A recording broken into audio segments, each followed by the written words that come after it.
Alrighty, hello every folks, and good morning. Welcome to a quick little early access preview kind of thing here for a few nights more. Effectively a kind of like home defense vampire kind of situation here. A turn-based, essentially a turn-based strategy game where you're more or less a fancy vampire guy trying to defend their house. Now, I say fancy vampire guy. Currently, as far as I've seen, there's mostly fancy vampire girls. But anyway, let's go ahead and kind of get into what this game is.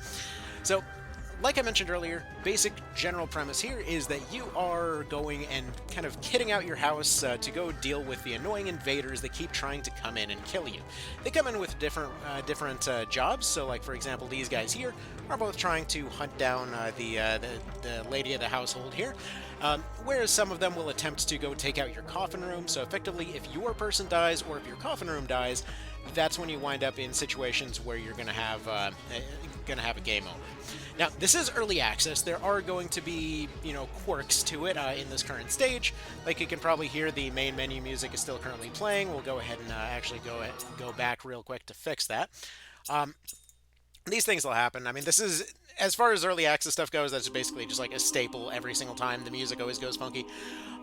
Anyway, so, all right, let's go ahead and... Oh, whoops. I actually didn't see what that was. Apparently it re-rolled something that I was not aware of. But the way that this works is you start off with a mostly empty house and you decorate it out with different things. So for example, we have a living room that increases the fame of our character here, or we have a treasure room that increases how much money we're generating, and then you keep adding things to your house to make it fancier over time. So in this particular case, let's see, 2 points of prestige at the end of every night, or we have a chair. Apparently it's a very epic chair. 6% crit chance. I have a character that's not really running a whole lot of a crit here, so instead we're just going to go ahead and take some free relics, as it were. So we've decorated it with a cool table. We're going to go down here. So you choose a trinket for the night, so every night you get perks, you get items, all of that kind of thing. And then you upgrade your house to upgrade how you're doing that night. So summons a random person. I'm doing a lot of that. Gives 1 block or gives 1 opportunity stack. I'm just going to go ahead and go for this, since effectively I'm just going for poison and tons of disposable trash units. So there's that. Let's see, choose a skill. Let's see, increases max HP of all minions by 10. Yes, that sounds fantastic, because again, using a lot of those. Additionally, you know what? Now that I think about it, you know what? I think it actually might have reset these, because I already spent these, or at least I thought I did, before saving. I actually just wanted to show the main menu there. Wonder if it's resetting that right now. Anyway, so the way that this works is, yeah, you set up your house, you set up your rooms, you set up your skills and whatnot, and then it effectively plays similarly to a board game. They start entering your house, they start going through different tiles, and in fact the layout of this whole thing makes me think a ton of a few of the scenarios from Betrayal on House of the Hill.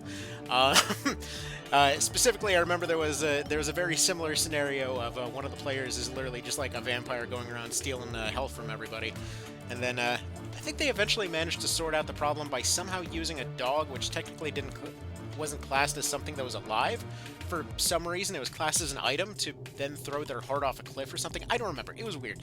Anyway, so we're going to go in here. We're going to go fight these guys. I technically have some traps set up, but just to show off the combat real quick. So you have a lot of different options when you go and start off in terms of what your people can do, and then what their background can do. So in this case, I went for this lady. That was effectively more of a kind of trickster sort, as far as I could tell, and then additionally had them start off with a item that had them give themselves an armor buff at the start of a turn, and then summon lots of minions, and also poison things, and all of that kind of stuff, because, that kind of stuff is just amusing. So we're just going to go ahead and double poison that guy, give him a few stacks of that. And then effectively you just end the turn and let things resolve, as you would kind of expect here. So, while it is, it does seem kind of relatively simple at first, it's got a nice loop to it. I've been doing a few runs of this here.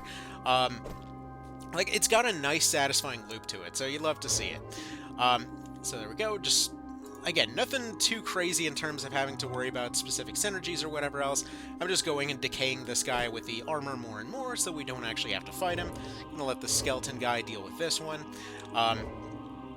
We have this thing over here that'll give us another unit. Then we can go ahead and use this skill over here to combine these two together to hopefully make this whole situation a bit more threatening, give ourselves a little bit more of an armor stack, and then, you know, you just kind of let this resolve. In many ways, this makes me think of a... if I were to think of how it feels, it reminds me of, like, if you were to combine a lot of the ideas that you see in something like Last Spell, combined together with, like, something like Tome or something is how the items are feeling. But again, that's a very surface level kind of assessment of the whole thing. Obviously, this is still in early access for one thing, and for another, currently, you know, I'm only a few hours in. You know, I'm still kind of learning stuff and whatever else. But this is a fun premise. It's got a good feeling loop to it. There's something that makes all of these units transform for reasons I totally can't understand. But again, you know, just rookie stuff as far as that goes. Also, apparently we got all of our poison stacks back, so we can just go ahead and dump all of those poison stacks on this poor bastard. And that should be a absolute ton of poison coming off on him now. Is he dead now? Is he gone? Yeah, there we go. And that's basically how it works. You set up your house, you take some time to defend against stuff, and then all these villagers think that they have a shot.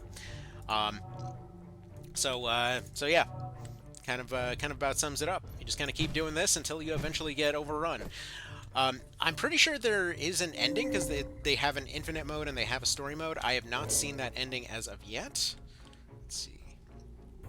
Oh, okay. For some reason I thought that was something that was just passive. Oh well, we'll just combine these ghosts. Anyway. But yeah. I mean, I'm always down for any game that lets you just win with trash and poison, so... So that's fun.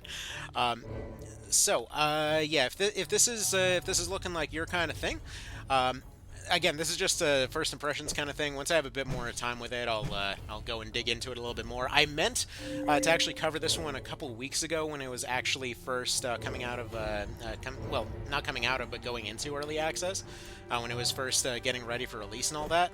And yes, I realize I forgot to use a second decay there. Hopefully that's fine. But yeah, unfortunately, a combination of just general holiday chaos on top of catching COVID for a couple weeks ended up going and putting things a little bit behind, so, you know, it'll be like that sometimes. But yeah, this is currently $15 on Steam, if this is looking like your kind of thing. So far, I haven't really seen any bugs outside of music kind of stuff, and yeah, it's got a satisfying loop to it. Let's see, we've captured many heroes and they're soon over capacity. We have no room to put them in. It would be wise to let the army feast on them. Let's see, double current constitution, but lose 10 lifesteal. I mean, that seems like it would be a good thing. Alright.